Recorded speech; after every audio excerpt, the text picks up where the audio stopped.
Meeting on welfare reform. I'd just like to remind everybody that the meeting will be being recorded, and could everybody at least turn their phones and any other pieces of equipment that are likely to emit noise onto silent.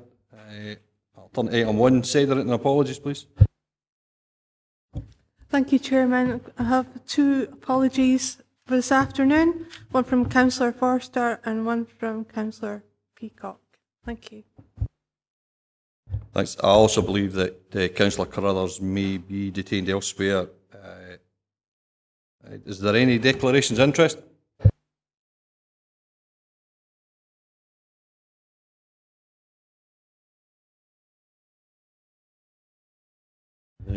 I take it we have no declarations of interest.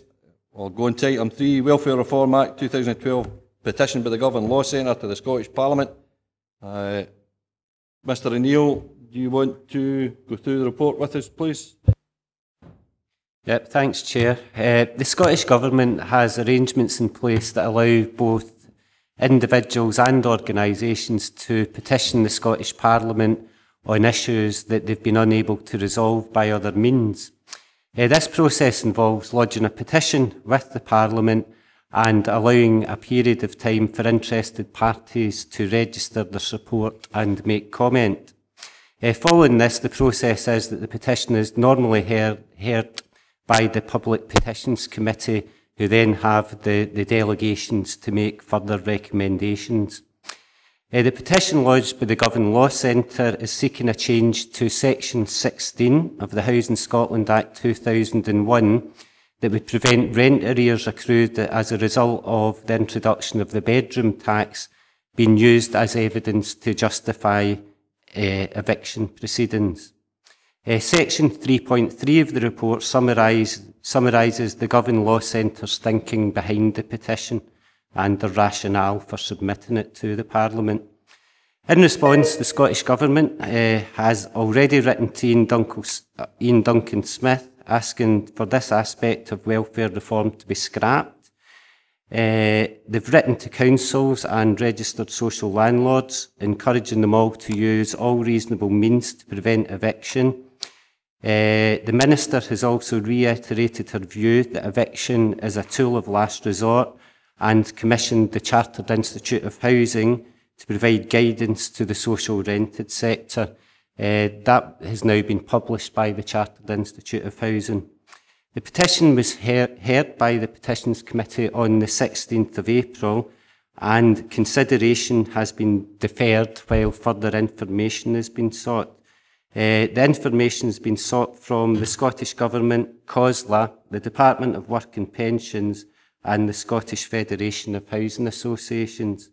And basically what this means is at this stage no substantive recommendations or decisions have been made by the Petitions Committee. And I'll be happy to answer any questions members may have. Members, any questions? Councillor Geddes. That's not so much a question, sir, it's more of the nature of a comment, and it's at paragraph 3.6 of the report. It's the Scottish Government's view that eviction should only be used as a last resort. Well, I would like to think that we'd all sign up to that, unequivocally. It goes on to say that, measures were introduced in sections 153 and 155 of the 2010 Act to improve protection for tenants in the social rented sector facing eviction for rent arrears. Again, that's commendable and laudable, but what I would say, sir, without wishing to sound complacent in the slightest, is that, that's elementary good practice, and I would have thought that any housing authority or RSL, who sign up to good practice would be doing that as a matter of course. I can go back 20 plus years and make it clear, for instance, that Wigan District Council, when they were a housing authority, did precisely that. You only went down the route of eviction as a last resort, and even after you got your decree of eviction, efforts were made to sit down and work out an arrangement and an accommodation with the tenant and her family. If we're serious about sustaining tenancies and keeping people in homes, that, as I say, is a matter of elementary good housing practice, in my opinion, albeit it's welcome, in fact, that there has been a measure of statutory provision made in sections 153 and 155. Thank you, Chairman. Thank you. I would agree with you that it would seem to be best practice. It would possibly appear that it's had to be introduced because other councils weren't adhering to the best practice. Councillor Smith. The difficulty we have in Dumfries and Galloway, of course, is that we cannot have a policy as a council of no evictions as a result of the bedroom tax because we actually don't have any council housing. So while other local authorities have moved to a policy of no evictions, it's their choice to do that, we don't have the power to actually do it. We rely entirely on the housing associations. And if you speak to the housing associations, they may say very well that it's a measure of last resort, but they will not give any commitment whatsoever not to evict somebody as a direct result of the bedroom tax. So the reality is people will be evicted in Dumfries and Galloway as a result of the bedroom tax unless there is legislation to prevent that happening. I mean, the reality is, I think as the report makes clear, that any arrears built up as a result of the bedroom tax is not the fault of the housing association, and it's not the fault of the tenant, it's the fault of the legislation that's been brought in to introduce the bedroom tax. And the difficulty we have, and it's highlighted in a further report, and it's certainly highlighted at the welfare reform event that took place yesterday, is we simply don't have enough properties, smaller properties in Dumfries and Galloway in order to satisfy the need of those people that will be affected by the bedroom tax in terms of transferring. So people are going to be evicted through absolutely no fault of their own, and we need to have, in my view, the maximum support and the maximum legislation to protect against that. Now, the legislation that's being suggested, which is a small change to Section 16 of the Housing Act, does not mean a housing association will not continue to chase any arrears through other measures. What it will mean is that the tenants will have the protection that they won't be evicted while those arrears are being paid back and alternative accommodation, etc., is being found for them. And I think we should be not just noting the fact that this proposal was in front of us, and the spirit of the agreement at the Policy and Resources Committee was to bring a paper to this committee to determine whether or not we wish to support the change in legislation. If we do wish to support the change in legislation, to make those views clear. So I mean, I have no problem with the first three recommendations, but I would suggest that we do write to the Public Petitions Committee expressing our support for a change in the legislation that gives that guarantee that we as a council cannot provide because we don't actually provide any housing.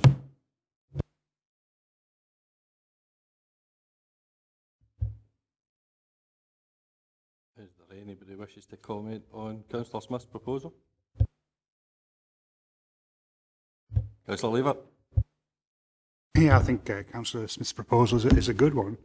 But I think also it's something which was mentioned that the seminar we had was in February about welfare reform was the discretionary housing payments. We were supposed to be getting revised guidelines on those, because obviously that is one way to a certain extent of compensating individuals in terms of the bedroom tax. What progress have we made in terms of developing the revised guidelines? Mr O'Neill. Thanks, Chair. The development of the guidelines sits currently with revenues and benefits, but what we have been told is that they've had around 500 new claims for discretionary housing benefit payments, and that's a dramatic increase in any level of claim that they've had before, but the development of the guidance sits with a different service. Councillor Lever. Well, I do think, given that we are obviously going to have a large number of queries from people who are going to be hit by this tax as individual members, that we do need to have some sort of, not necessarily this housing committee solely, but housing subcommittee, but to all members, we need to have information on what these guidances are, because that's obviously one thing which we can actually recommend to people who are being hit by this, that they do make an application and we can give them some indication of whether they're going to be successful. Mr Lawrence. Thanks, Chair. I was just going to offer to members that we can take back that observation and feed it into colleagues in CCS and see if they can give an update at next week's Welfare Reform Subcommittee. Councillor Collins. Thanks, Chair. I've got no difficulty with Councillor Smith's proposed 2.4, apart from anything else. The RSLs certainly don't want to enter into the revolving door that is homelessness. And I think it just reinforces the fact that insofar as the bedroom tax is concerned, that's one area that we have considerable concerns with regard to. It's not just this region, that suffers from a lack of housing stock. I think it's every area of the UK, not just in Scotland. So I don't have any difficulty with Councillor Smith's proposal. Councillor Geddes? Well, if you go, sir, to third bullet point at the top of page 4, of course, you'll see that, as Strategic Housing and Homeless Persons Authority, we also have a more than passing interest in endeavouring to ensure, in fact, that people are sustained, tenants and their families are sustained in their homes. Because if you look at that's a staggering statistic. You're talking about £24,000 per case as the public cost to accommodate a homeless family. And at the end of the day, the more rigorously such policies of eviction, etc., are pursued, particularly in Dumfries and Galloway, the more that the issue comes home to our particular door, as I say, as Homeless Persons Authority. So, irrespective of the morality of the situation, there's also a financial dynamic, or a potential financial dynamic for us as Homeless Persons Authority as well. If there's no other questions or observations, we'll turn to the recommendations. Are members happy to note recommendation 2.1, the terms of the petition lodged with the Scottish Parliament by the Govan Law Centre, summarised at section 3.3 of the report? I would think recommendation 2.2 is now defunct. The petition is yet to be considered by the Scottish public. The Public Petitions Committee, you said that it had been considered? Yep, thanks, Chair. Since I've written the report, it was considered on the 16th of April. Councillor Geddes? Why no amend the wording, sir, to make it clear that the petition is currently being considered? I think that, according to Mr. O'Neill, that's fact. It's currently being considered. And that way it keeps it in the record. Is everybody happy to change 2.2 to the petition is currently being considered by the Scottish Parliament's Public Petitions Committee? Thank you. And are we happy to note 2.3, Scottish Government Ministers for Housing and Welfare wrote to councils and registered social landlords during March 2013, encouraging them all to use reasonable means to prevent eviction of housing tenants struggling to pay rent due to the bedroom tax? What's not in the report, and it's not our role to report this, I suppose, but what's not in the report is what the view of RSLs are and what they're actually doing in terms of no evictions, if you like. I mean, do they actually have a policy of no evictions as a result of the bedroom tax? I think as things stand, no, they don't. They certainly believe it's a last resort, but I think it would be quite good as an ongoing basis, because the welfare reform is here to stay for a long time. We actually find out in a future report exactly what position RSLs are taking over the issue of eviction. Mr. Lodge? Thanks, Chair. Just to clarify, the position of the RSLs is dealt with under report number 5. So if members want to defer consideration to that report in relation to the RSL's position.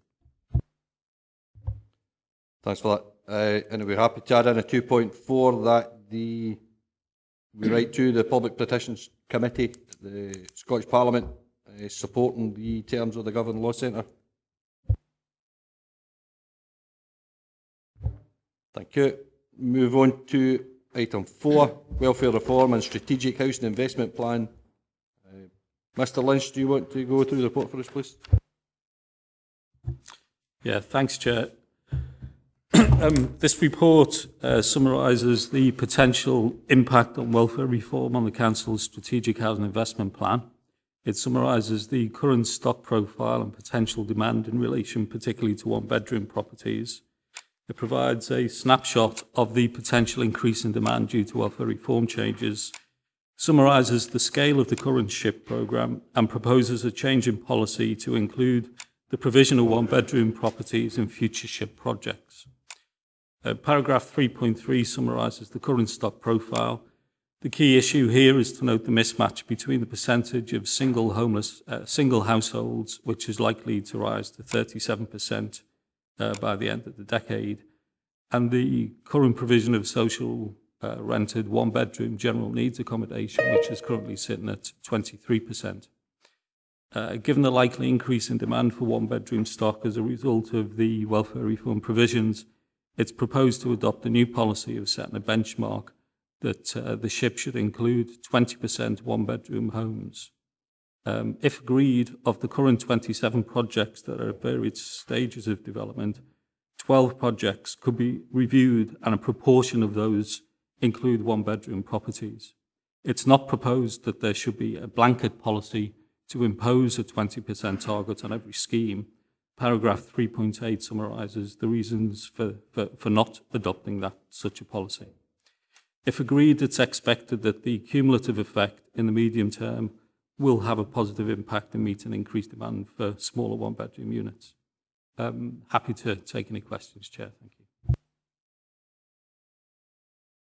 Councillor Smith? The report doesn't really tell me why 20%. I mean, it does refer to the fact that 31% of our current social rated stock is one bedroom. So if we're building properties and we're saying 20% of new properties being built will be one bedroom, then that's actually less than we've got at the moment.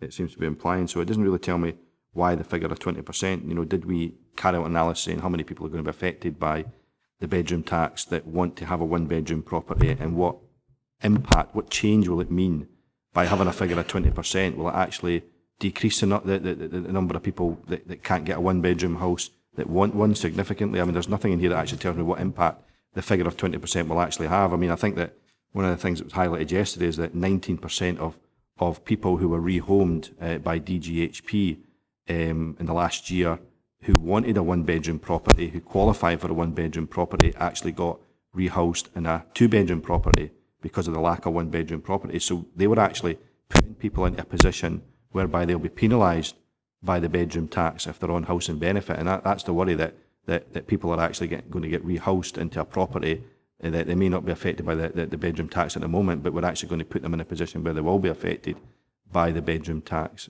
So that does concern me that it doesn't actually tell me in here what actual tangible difference the 20% figure will make, or even where that 20% figure came from. Thanks, Chair. The difficulty is that we're obviously at the very early stages of the impacts of the welfare reform provisions. Currently, the anecdotal evidence is that about 5% of the current affected households have indicated a desire or need to move because of the bedroom tax. That equates to under 100 households out of the 1,800 that are currently affected by the bedroom tax.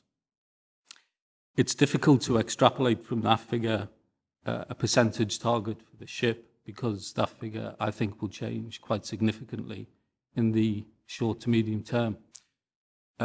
So the current scale of the known demand is about 100 additional applications that are coming through the RSLs triggered by the bedroom tax.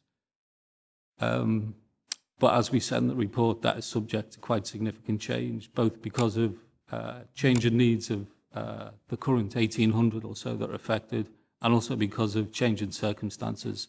Some people will, their circumstances might change and they'll fall into the bedroom tax charge. Other circumstances will change because people move on, there's natural turnover. In terms of determining the 20% as a proposed benchmark, we looked at what the current LHS said, and we've set a benchmark of 20% for amenity and sheltered housing. And in terms of trying to ensure a balanced programme that meets all the needs of the community, including larger family accommodation, we thought 20% was a reasonable benchmark, because if you've got 20% amenity sheltered, 20% one bed, you've got a balance of 60% for general needs, family accommodation. We thought that was a reasonable balance. But it is difficult to extrapolate based on the current data because it is still very new, and there's not an awful lot of lessons to be learned from the current information we've got, which is about 5% of those currently affected by the bedroom tax are looking for a move. So that was the logic, and that's what we've set out in the report. Thanks, Chair. Councillor Smith? I appreciate that the figure of 100 is what is estimated so far in terms of people asking for transfers. I think we all know that figure will be a lot higher when it comes to the reality of the bedroom tax kicking in, when people actually see the drop in income coming towards them, and then the fact that a lot of them will be hit by other benefits when we get to the universal credit, etc., that figure of 100 is going to increase. But what the figure also doesn't include is the current demand, and I made the point earlier that 19% of people are being placed in properties above one bedroom because there aren't any one bedroom. I think DGHP alone, they had over 500 people rehoused last year that qualify for a one bedroom property, but actually there were 170 properties short and actually meeting those needs. So those people were placed in the two bedroom properties that I mentioned. That's 170 people alone last year, on top of the 100 that were placed into two bedrooms, when in fact they only really need a one bedroom property. So I think the figure will be well above the 100. And I suppose the question is, how do we monitor this? What we're actually going to do, and if we do go down the 20% figure, which seems, based on what I've heard so far, quite arbitrary, how are we actually going to monitor to see whether this is going to have an impact, whether the problem gets worse, gets better, whether we need to amend that figure in the near future? How are we actually going to do that? Because I do worry the 20% figure is, as I say, it's very arbitrary, and I really fear that it's not even going to scratch the surface, and we are going to go down a position where we're building properties, putting people into two bedroom houses, and then they're going to be hit by a bedroom tax through no fault of their own, because actually that's what we are pushing them towards. Thanks, Chair. In terms of monitoring its impacts, certainly we would present regular, at least annual reports through the Strategic Housing Investment Plan update to members.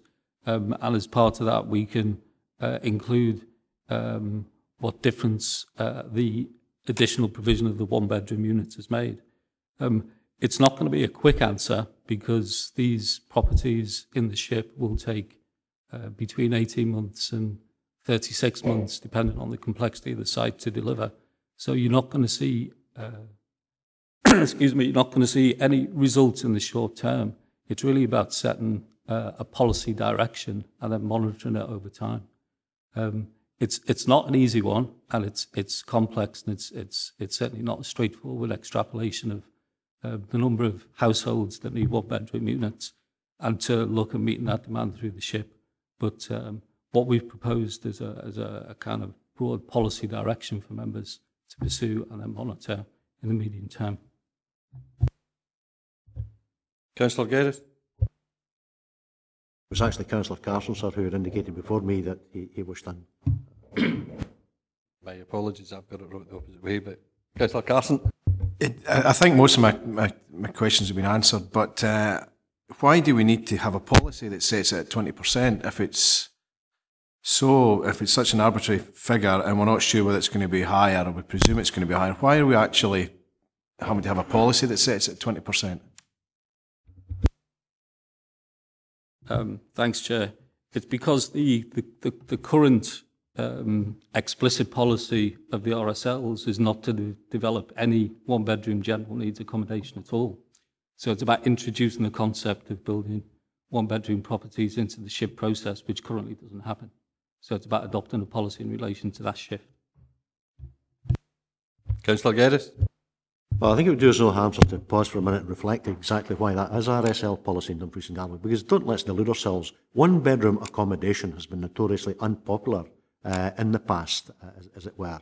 It's been extremely difficult, to get people, in fact, to accept one-bedroom accommodation. And this is where I personally feel that the approach that this authority made to Lord Freud was totally correct when we argued, in fact, that the basic unit should be regarded as two bedrooms. Because at the end of the day, not only are these much more popular, as it were, for the people who want to live in RSL accommodation, but it also gives the RSLs the maximum degree of flexibility as well, and allocating the stock and making the best use of the stock. And it's regrettable, as I understand it, of course, that suggestion was met with a dusty response. But we are where we are. I would also say it's just a wee bit ironic, that this subcommittee has over the years advocated to the RSLs that they should, in fact, have been focusing more rigorously and making the best use of their existing housing stock than some of us perhaps felt was being the case. And now we would appear, in fact, to be being caught out as a consequence. I accept that we're going to have to provide additional one-bedroom accommodation, notwithstanding my earlier remarks. And I accept also that 20% may be perceived at this stage as being somewhat arbitrary. But I do take cognizance of Mr. Lynch's explanation, and on that basis, I will in fact when we come to the decision, be agreeing, you know, that to the terms of paragraph 2.3. But it's a most unsatisfactory situation in which we, as Strategic Housing Authority, find ourselves. Couldn't agree more. Councillor Lever. Yeah, I do have concerns, given that these are the properties we're looking at are the ones which are the least developed in terms of the building timescale. I'm concerned we're talking about 18 months, 3 years, at the very least, I would imagine, given the problems we've had with other housing developments. And just in terms of the numbers, if we're talking about 20% of the 400, that's 80 units. So are we talking about 80 units out of the remaining 148 units, which still have to, or which is still in a position where they can be redesigned to allow us to build one bedroom? Thanks, Chair. In terms of the current SHIP projects, we're suggesting it would be 20% of the 148 properties within the 12 projects that are still at a relatively early stage. So we're actually talking about possibly 30 to 40 additional one-bedroom units within the current SHIP. Obviously, longer term, in future SHIPs, that could increase or decrease depending on the impact that it's making. But the 15 projects that were referred to that are at a relatively later stage in development, it's too late really to change the mix there, because they've got planning consent, they've got grants, they've worked up designs. In a lot of cases, they're on site. So it would be too difficult to start unpicking that. But there's 12 projects that we can start working on that. Come back, Councillor Lever. Yeah, and what period, just to refresh my memory, what period does the current SHIP cover? That's up to 2017, is it? It's up to 2015-16. And just in terms of what Alistair was saying, that we haven't had this policy of building single bedroom units, can we build, or can the RSLs build into the actual design some sort of flexibility whereby if it comes to the point where an elderly person does need to have support actually in the house? I know we can't redesignate the 2-bedroom properties a 1-bedroom property into the regulation. Could we actually look with that, with the RSLs, as to whether we can build flexibility into the design to allow that? The RSLs have looked at that, and in terms of the additional footprint that's required and the land values associated with bigger floor space, they say that would not be viable. So the flexibility of converting a 1-bedroom to a 2-bedroom in future is not really something that we could strategically think about. Councillor Dempster. Thanks, Chair. Councillor Geddes must have been reading my sort of speech or reading my thoughts, because that's my view. In some way, I had an email from Lorburn just the other day there, asking me if I knew any constituent that wanted a 1-bedroom property in Sanka. They've advertised that they can't find anyone, and it's one of these amenity arrangements where it's a flatted set up with 33 flats, and folk don't want that now. They want their own property with their own garden, and a lot of old folk feel insecure and they need another bedroom for family support. So being forced into a position we don't want to be in. And the only concern, and I like John's report because it's flexible enough, it will be assessed on an area by area, application by application basis, and it has the capacity for change. I just worry if we create too many 1-bedroom houses and we can somehow in the future envisage a bedroom tax being abandoned, we will find ourselves with properties again that nobody will want. And we've had a situation, Jim and I, with a Highways Road where it was an unmitigated disaster until DGHP flattened the whole thing and built family homes. And generally that's what this area is crying out for. So I think there's horses for courses. There's a need for these houses. Circumstances prevailing, and now we should create them. But I don't think we should maybe be over exuberant in the first instance about how many we actually create, because we might find a problem further down the road that we can resolve again.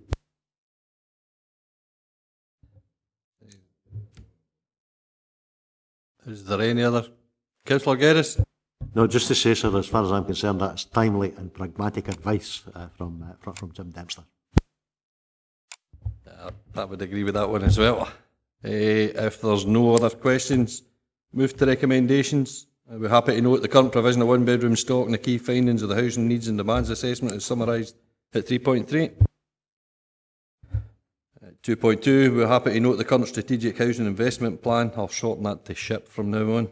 Programme will deliver 400 new affordable homes, of which 252 are at a relatively advanced stage in the development of the process. And are we happy to agree that the policy approach set out in 3.9 to adopt a benchmark proportion of 20% of new units developed through the SHIP programme be one-bedroom homes, noting that the detailed delivery is dependent on an assessment of each individual scheme and will be agreed as part of the SHIP process.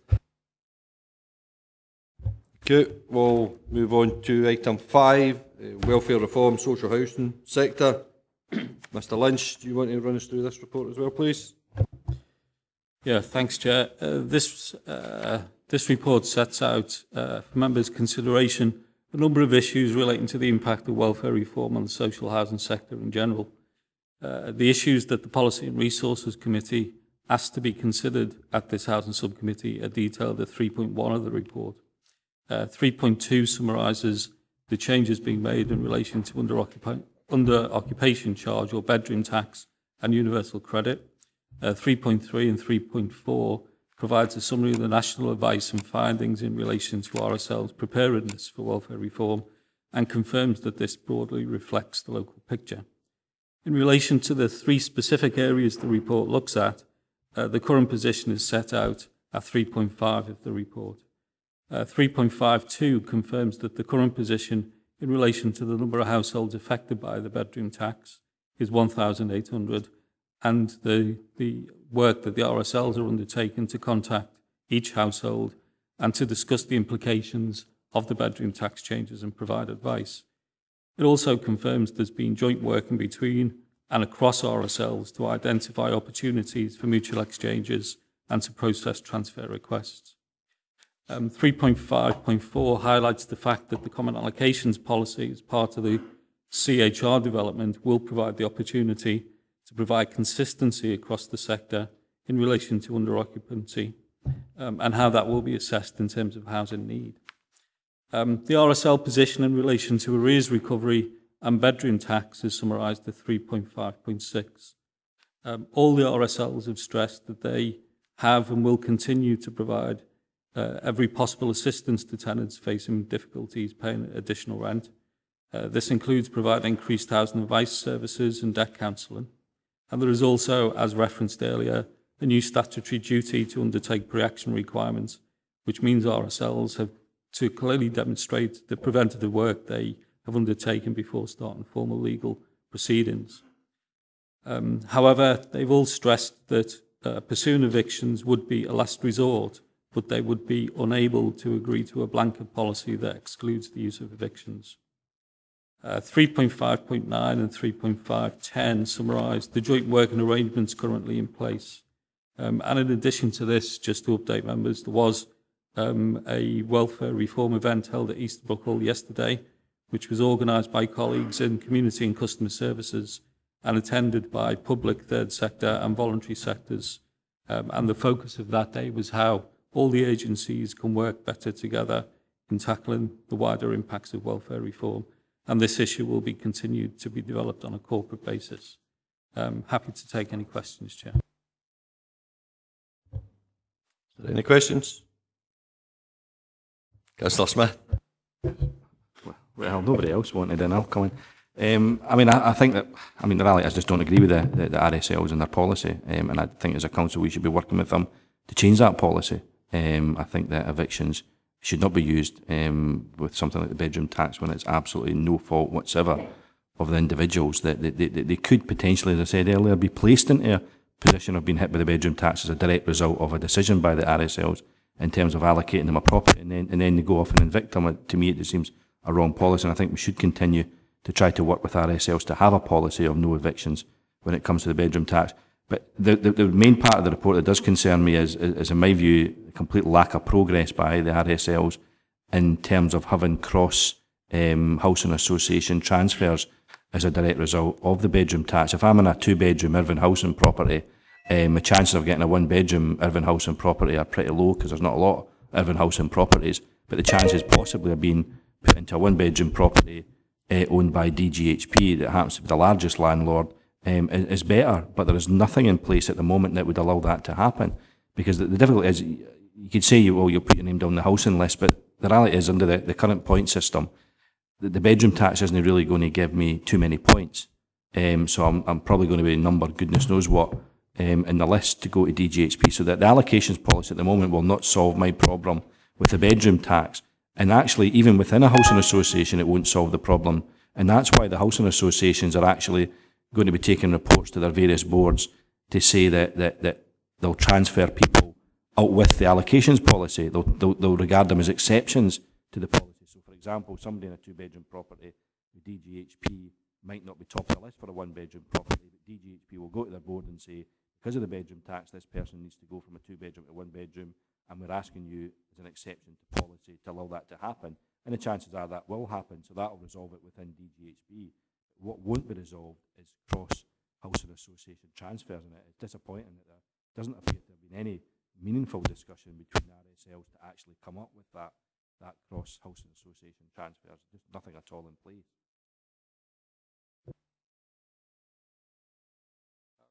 Thanks, Chair. I think the answer to that is to make sure we get the common housing register established, operating quickly, which will include a common allocation. So each of us is exactly key to that. Look at relative priority given to under occupancy against the transfer requests. Timescale for that is to have this operational by September. That ambitious time, and that's where all our efforts go. I think that is potential. But in terms of current arrangements, Councillor Smith no alternative current arrangement.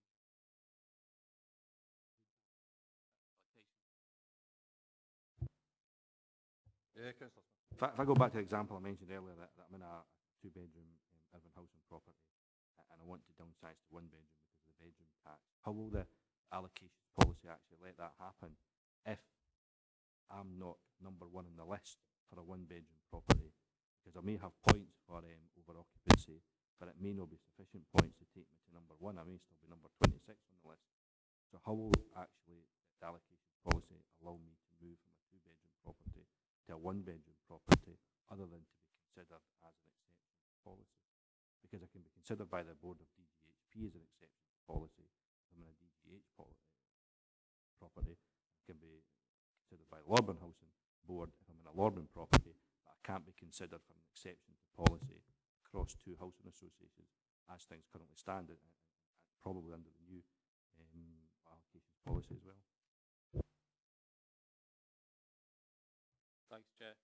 What we're proposing when the CHR is operational is that there will be new housing allocation panel established. That will have representation from all the RSLs and the council at an officer level, and that panel will deal with all applications. So what you're describing, which currently happens at a board level for each individual RSL, we're proposing to have a single panel look at all the cases.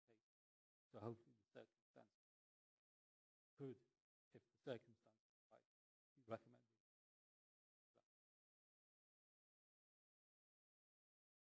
So I'm absolutely clear. Hopefully, we, from the Housing Register, will set up, will alleviate any of the problems. Plain English. Well, is it close enough? Well, September's not close enough, but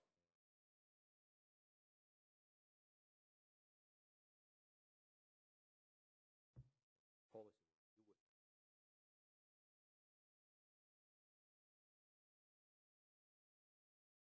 I would agree probably.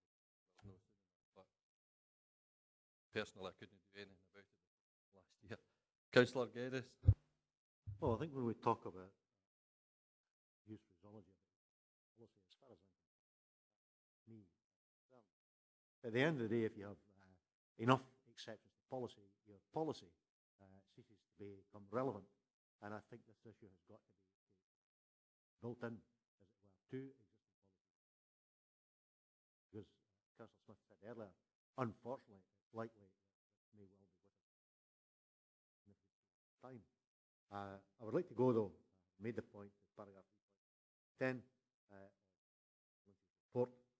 And talking there in the last sentence of the newly established welfare reform subcommittee may consider it appropriate to establish more formal links through their emerging agenda. I think, Chairman, it's absolutely essential that takes place. I don't mean to be disrespectful to the room and its role. I would like to see something which is much more sharp, more clout, and would in fact deal with issues of the type with key players at the appropriate level in RSL and authority as strategic housing as forward. So I think that that's an area that I'd like to flag up much weight given to today. The other point I would like to back to paragraph 3.2.2, universal credit. And you'll see there that there will be no standard direct payment to landlords for payment of rent, and the responsibility for this will pass directly to tenants. Direct payments may be requested under specific prescribed circumstances known as payment methods. As far as I'm concerned, Chairman, this is nothing more than a disaster waiting to happen. If you look at the last sentence there, you'll see, in fact, pilot areas, there has been a significant increase in rent arrears across the various parts of the United Kingdom where this was piloted. Now, I think we all know in the ideal world we'd all be sufficiently competent to take responsibility for our own lives and deal with issues like that. But reality is vastly different. And it seems to me, say, that this is nothing more than a disaster waiting to happen. The result is that rent arrears will inevitably increase radically and significantly. You will thereupon have our RSLs or housing authorities will thereupon have to deal with that, and it will also, or could very well have adverse knock-on implications for such as this council, as councils in our position, as strategic housing and homeless committees. And why on earth, those who are responsible for this arrangement can't see the reality of it, quite frankly, is beyond me. And I would wonder, Chairman, whether or not there's any locus, any role for this housing committee and Dumfries and Galloway Council to be making representations, in fact, to get that looked at, reviewed again. It's far better to accept the reality of what is likely to happen rather than sit back and endeavour to operate on a reactive basis once it's in place. And again, I'd be grateful.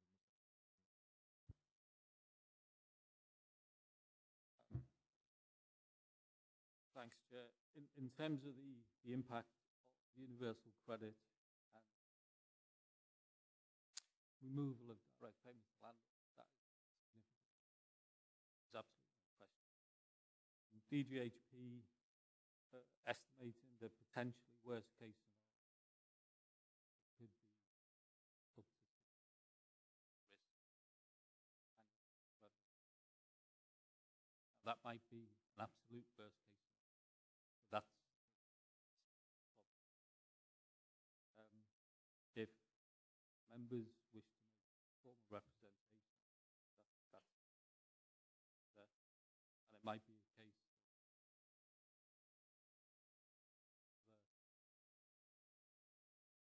the letter of support goes via COSLA or direct to you, talking about potential impacts of credit on the RSLs in this region. There is no question that there will be an impact. I think the scale of the impact yet, but will it be understood once it happens?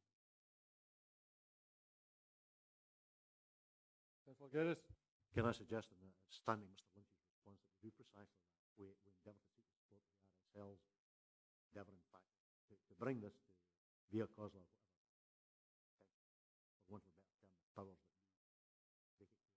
make it clear. This, literally, without being melodramatic, is a disaster waiting for us. Why on earth should we sit back and let's endeavour to be proactive?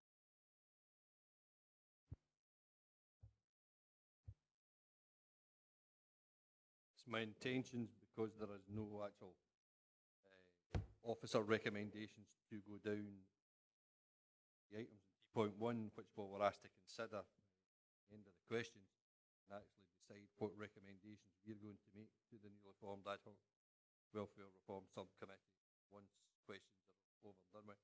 Councillor Dempster. Thanks, Chair. That's something somebody needs to cast a crystal ball off him, because that's one of the things I was got to touch on as well. I mean, we've seen the poll tax and seen what happened in it. And what happened was court cases last years, sheriff's officers hounding folk up and down the street.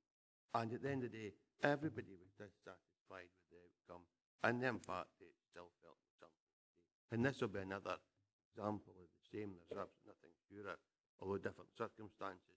And I agree absolutely. Some folk don't have, unfortunately, social responsibility needed assistance. And I can see us paying dagcasts more for doing support work and other agencies being inundated with folk because they are, a mechanism is flawed, and we recognise that now. So I absolutely think we should make representation. And on the housing matter, can I just paint you a wee picture? I had a constituent come to me the other day there, and you'll all have had it because it's no news to you.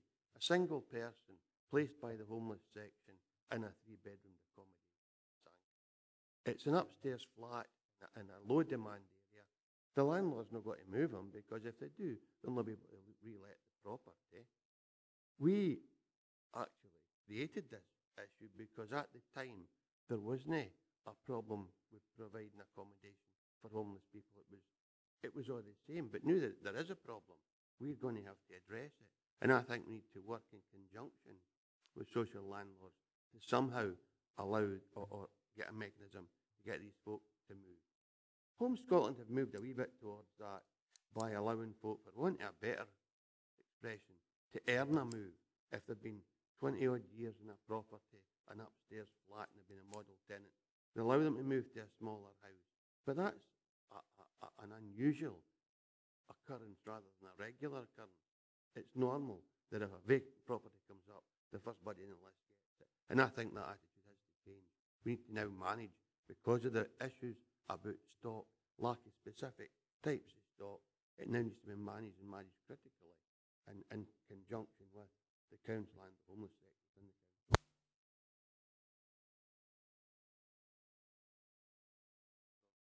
Any other questions? Councillor Lever. Yeah, I agree. The payment directly to the claimant is going to be very, very different for an awful lot of people. And particularly when the payment's in arrears, you're going to have to survive for a month without any income affected. So where's your priority going to arise when you actually do get your payment at the end of this month? You've already built up a big debt possibly in terms of food, utilities, etc. And going back to 3.2.1, my understanding is that council tax will not be a reduction 14% or 25% on the benefit. I think it's on the rent, isn't it, rather than the benefit itself. A much larger impact than the amount of benefit. My final point, which doesn't really have anything to do with what we're talking about at the moment, is the strategic housing forum. I think this is a very neglected part of the council in terms of working with the landlords. As far as I can recollect, I don't think it's actually met since the election last year. I do think more a routine of having these social housing forums. I just think are quite useful. Actually, look at that. I was at a meeting of the Federation of Social Landlords the weekend, and quite interesting in terms of the government, build individual units together with all the other financial problems. It turns out that some RSLs aren't able to build any units. Given the deficit of so I think that's something else which could address.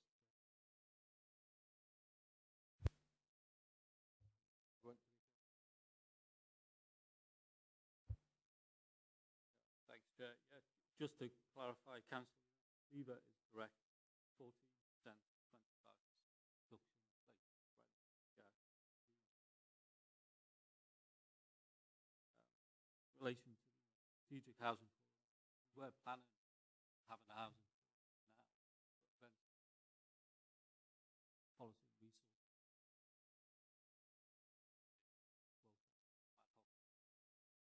Well, ad hoc requirement. That kind of housing forum quickly as we can. We need to work in conjunction with corporate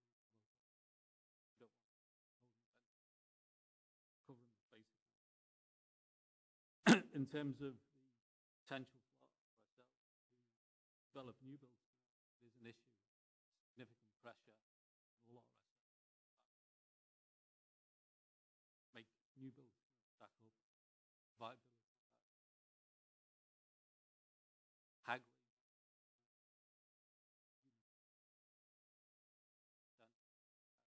and that's having an impact.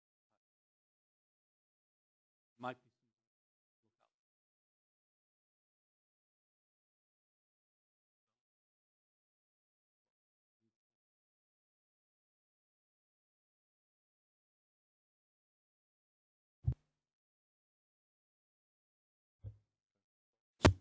Thanks, Chair. Just as a matter of interest, yesterday I asked a question at the Welfare Reform thing about whether or not any organisation might have the opportunity of gaining an agent type status with regard to the rent that's being paid directly tenant being ring-fenced at the point of to the landlord. And I was informed that that is a facility to be managed at cooperative type bank or some such facility being enabled. What I didn't manage to get clarity around was whether or not the landlords or the council could act in that. So I would ask officers to get clarity around that procedure. In the afternoon session, they'll be represented.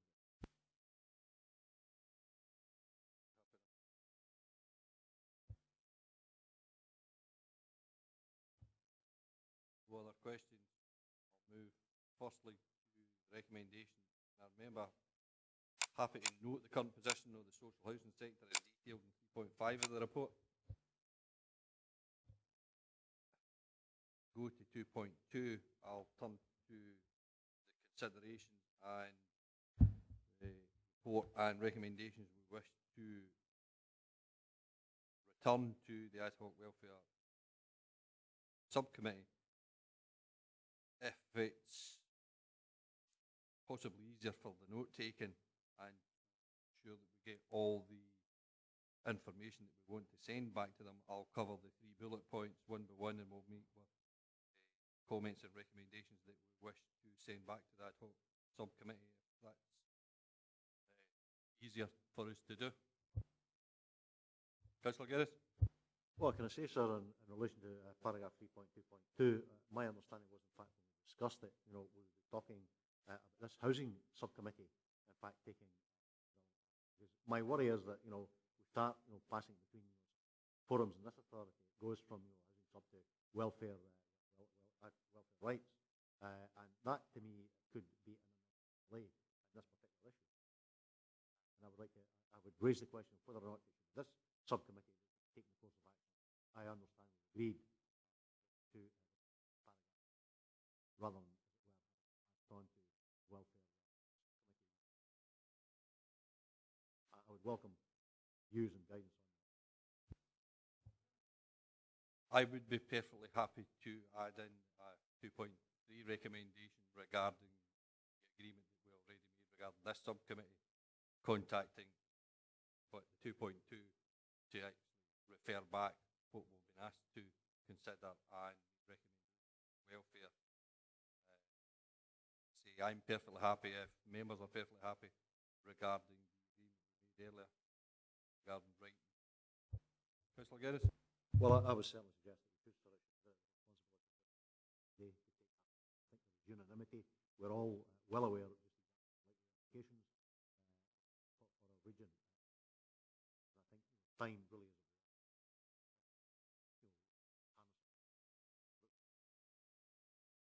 asking. Councillor Combs?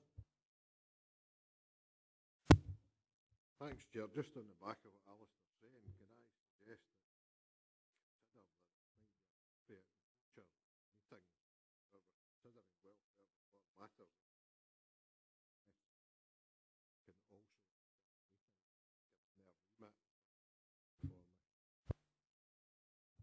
certainly if we're considering welfare reform and housing service, we have to have the officer here.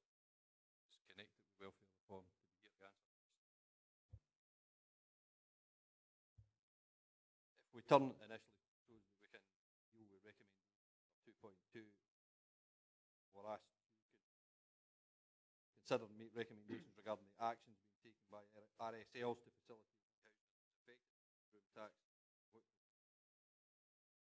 for cross-housing association allocation, such tenants, housing association for preventing placing tenants in housing board, given their circumstances. As far as my recollection was, common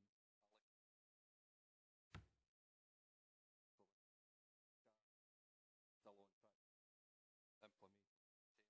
Wish any comment or recommendation back.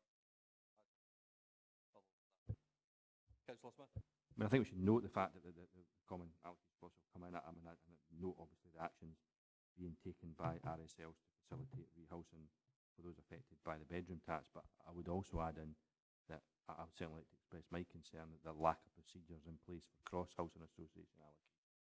So I don't think, I think you can see the work that's taking place to rehouse people within housing associations, but I still come back to the point that it's very, very limited when it comes to cross-housing associations.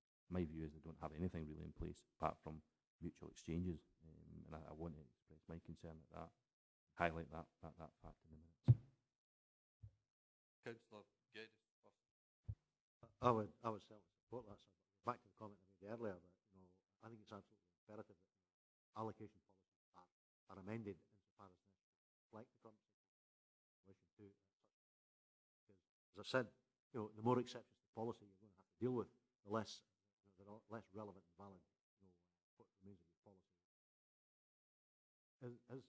And I think that there's got to, if necessary, there's got to be a radical reallocation, reappraisal of housing allocation policies to take account of this supervening legislation and its impact on letting. Councillor Dempster.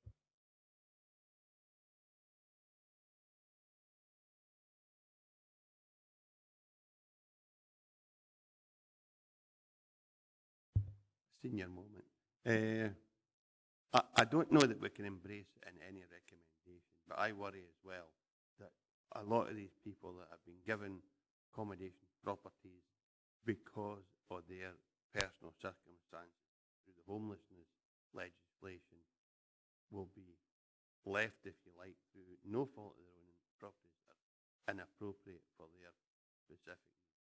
And I don't know how we can persuade the housing authorities to look at that matter in conjunction with council. I know Alistair is kind of encompassed in what he said, but these are a specific group that wouldn't qualify for a lot of the properties they're actually in, never asked for them in the first place, and whilst it didn't impact upon them at the time, it certainly does now. And they're the ones probably that will be the ones most affected, because in many cases they'll be the ones that will receive of benefit. So it's important that we try and assist these people as much as we can. Councillor Collins. The problem of lack of communication between the RSL and of collaboration difficult.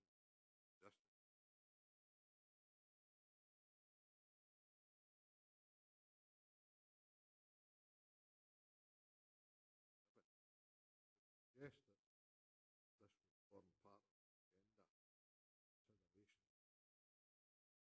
Housing gain assurance that that is very much our question.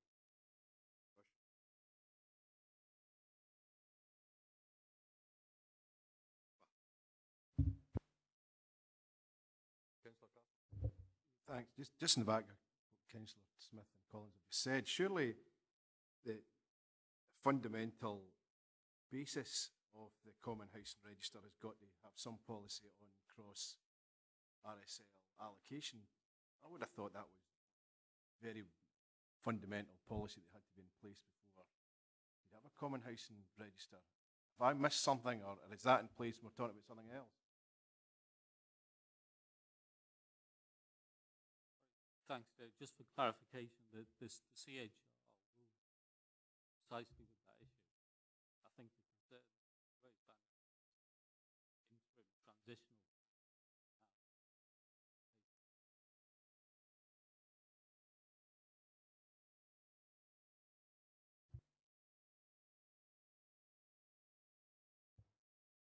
Well, point to my sister here. Can summarise what we're going to be sending back to the ad hoc subcommittee. Chairman, as Sederunt said, of reference common housing register for few common policy, but also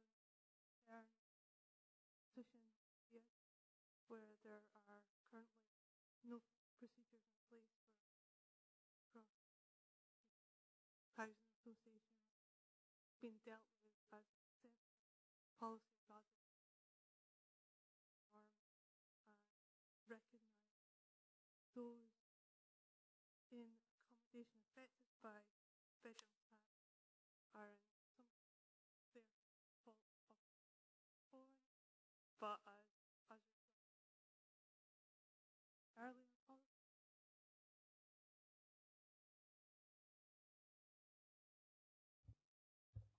Happy that that summarises points under point one.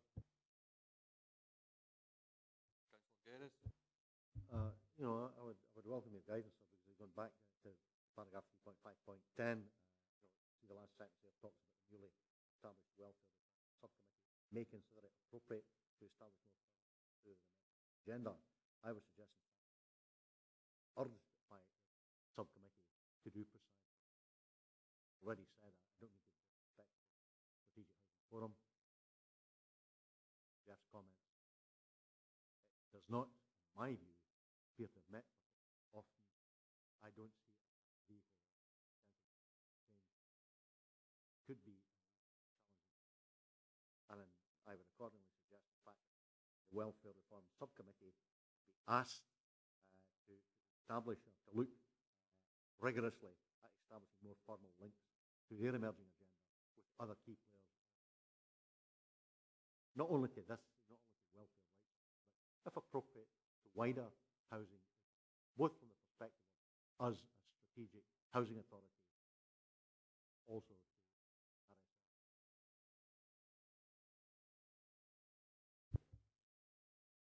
Members happy to include that in the term we're making to the ad hoc subcommittee. To be no dissent on that. Now turn to bullet point 2. Work on engaging with the region's registered social landlords to develop a policy commitment not to evict tenants who fall in years because of the bedroom tax. Somebody on what they've spoken about on that point.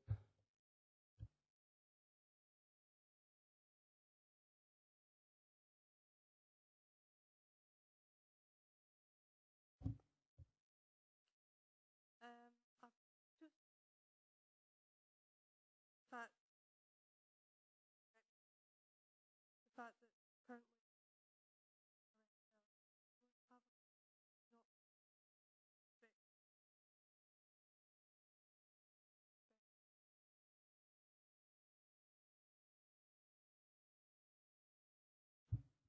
Yeah, that. Members wish to make any recommendations under that bullet point? Councillor Smith. Yeah, we don't agree with the policy, and we should make clear to RSLs that we want them to develop a policy of no evictions for tenants impacted by the bedroom tax. I think we make that absolutely clear. That's the policy that we would like them to go down. Councillor Collins.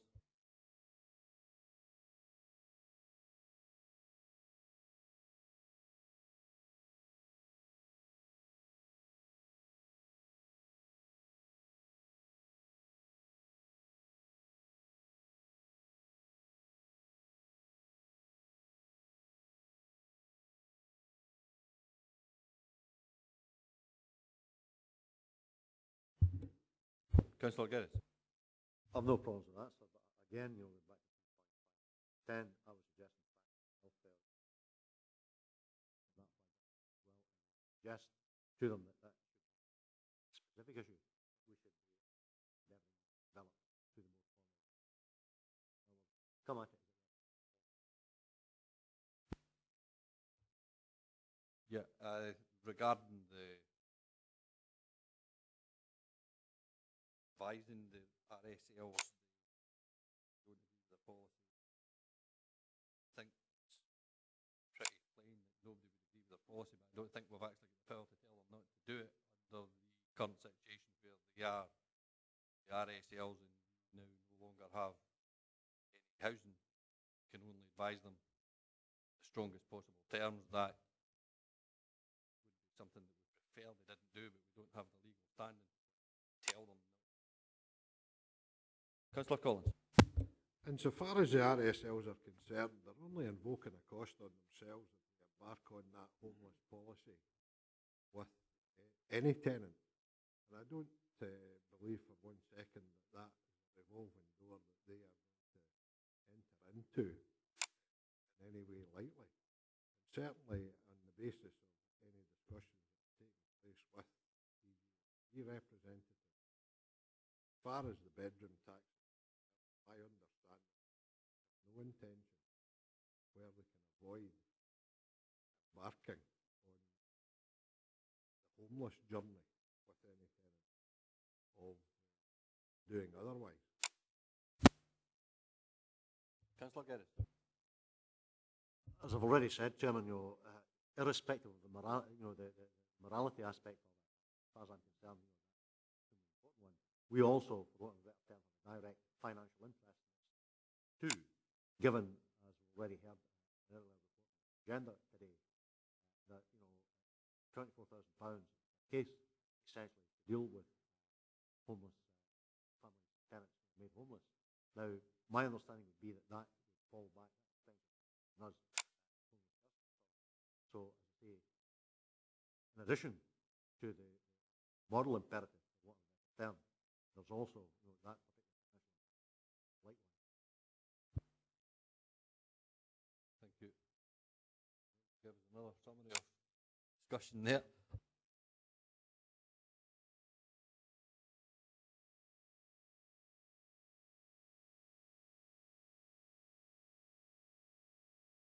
Thank you very much. Right. Summarise what you said. Well, what said. Don't basically don't the RSL policy. RSL by of the response.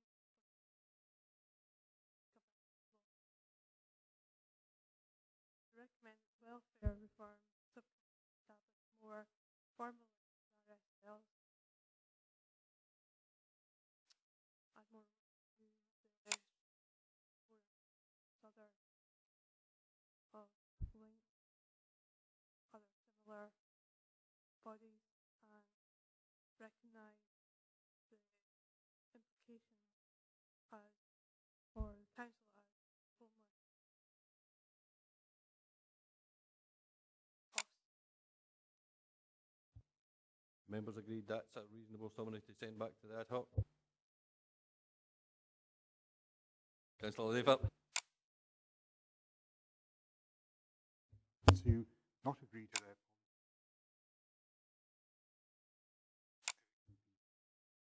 My understanding is we can't not agree.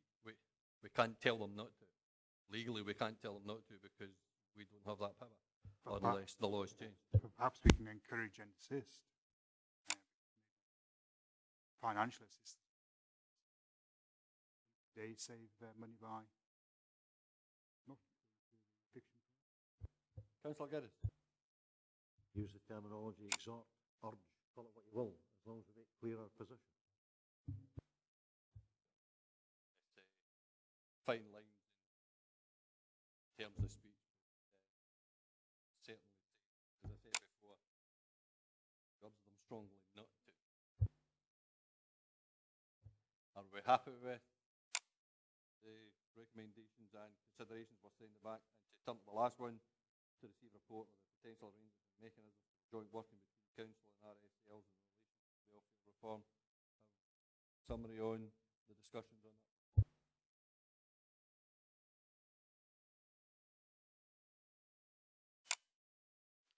The main point I've got for this one is making stronger use of the strategic house forum and involvement welfare reform and policy.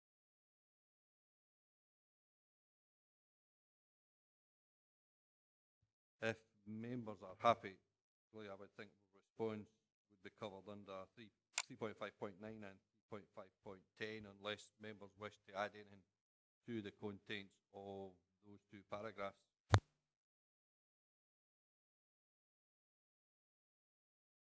Councillor Geddes. If you'll indulge me, Chairman, it wouldn't be me, of course, if I didn't want to have a garden about something, but, you know, we're talking about CCS, etc. We're talking about the seminar that took place yesterday. By an example of masterful diarying, of course, that took place at the same time as the Planning Applications Committee. I did write, when I was invited, and asked, what's the point of having a central diary when we appear, in fact, to be disregarding its provisions? Obviously, the question was deemed to be rhetorical because I never get the courtesy of a response. But again, that's something that should be flagged up at the end of the day. What's the point of asking all members to attend a seminar of such fundamental importance when a number of us, had to, were at the Planning Applications Committee? That's no credible. Whether or not it's appropriate, I won't push the limits and ask for this subcommittee today to get involved in it. But as I say, I'd like to think it's carried back to the appropriate quarters, flagged up, and is acted upon accordingly.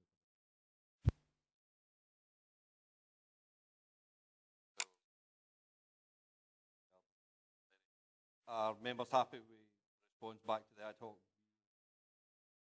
contents of 3.5.9 and 3.5.10? Then have the extra recommendation 2.3 regarding contacting. You want to summarise contents of the letter just to make sure members are happy with contents and who were sent the letter.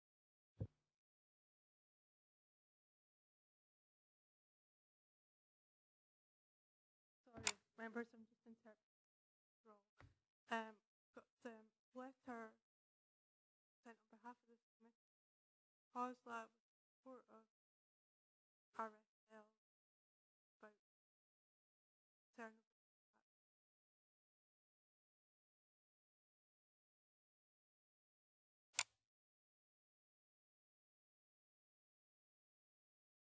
Are members happy to add in the UK government, Councillor Smith just commented upon?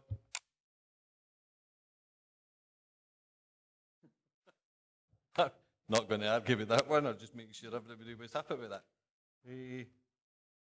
That's all the recommendations regarding that.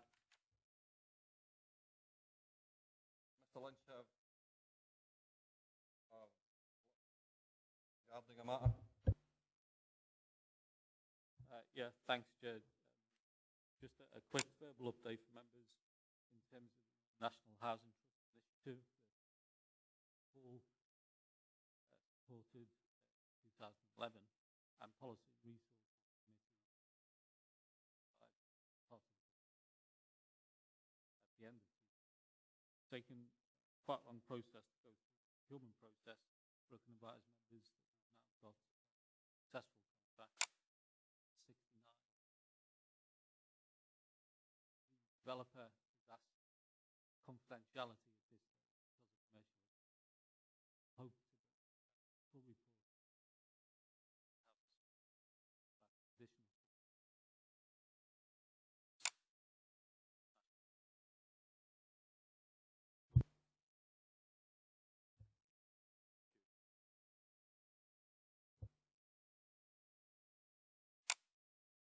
Yeah, thanks, Mr. Lynch.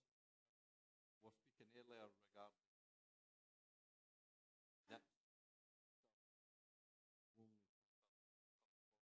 would be coming forward.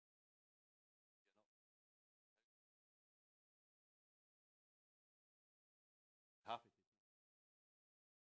That is what forward whether members are happy with an update being sent by email rather than submitted or one update report.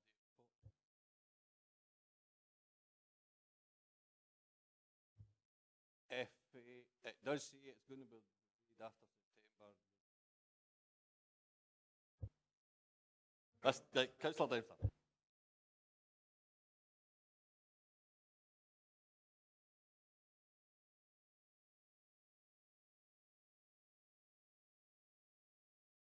I think that's fine.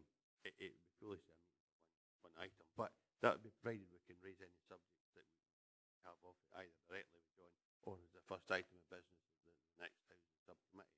I wouldn't want it just to be put in the out tray as you were having been dealt with. If we get it electronically, we can still debate it at the first opportunity at a proper forum like that. Yes, I would agree with that one. Obviously, it can be debated as number one item of business at the next housing sub. Yeah, go ahead. Yeah, I just wanted your governance terms. Obviously, information getting by email, that's not for formal decision of the committee. Decisions by Yeah, my understanding is the only report would be a note report on the progress of common housing register. It's not really a decision-making one, but anything that we would need to discuss could be discussed as the first item of business for next housing sub. Yes, I believe there is a PHE meeting the same day, but I don't think it's worth detaining members here just for an update report when members have got enough that they wish to do elsewhere.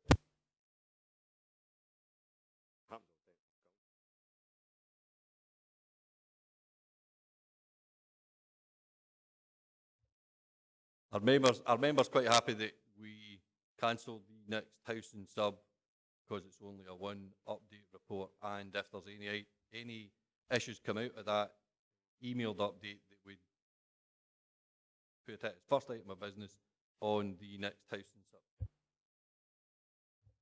Thank you very much. I have no other business. Thank you very much for coming. Councillor Dempster, you can remove your card now.